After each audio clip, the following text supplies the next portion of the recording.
শাকিব খানের জন্মদিনে প্রকাশ্যে এসেছে মাত্র 1 মিনিট 41 সেকেন্ডের তাণ্ডব সিনেমার ফোরকাস্ট, আর তাতেই ঝড় শুরু হয়েছে এবং সেই ঝড়ের মাঝেই সামাজিক যোগাযোগ মাধ্যমে যুক্ত হয়েছে অপু বিশ্বাস বনাম শবনম বুবলির শব্দঝড়।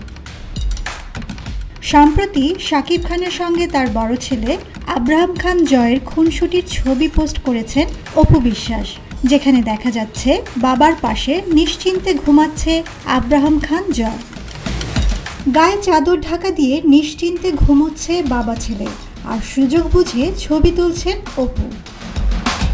ছবিগুলো পোস্ট করে অভিনেত্রী লেখেন, বাবা এমন একটি শব্দ যার সঙ্গে সন্তানের বন্ধন, কথায় কথায় প্রমাণ দেওয়ার কিছুই নেই।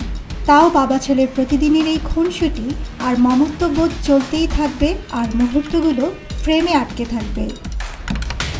কিন্তু ঘটনা হলো, এই ছবি প্রকাশ্যে আসার পর ঠিক আগেই একটি ফ্রেম ফেসবুকে পোস্ট করেন শাকিবের আরেক প্রাক্তন নায়কের দ্বিতীয় স্ত্রী শবনম বুবলি। এমনিতেই সবারই জানা অপু এবং বুবলির মধ্যে ঠান্ডা লড়াইয়ের কথা। বুবলি তার ছেলে শাহজাদ খান বীরের সঙ্গে নিয়ে শাকিবের ছবি পোস্ট করতে না করতে অপু ছেলেকে নিয়ে ছবি পোস্ট করেছেন।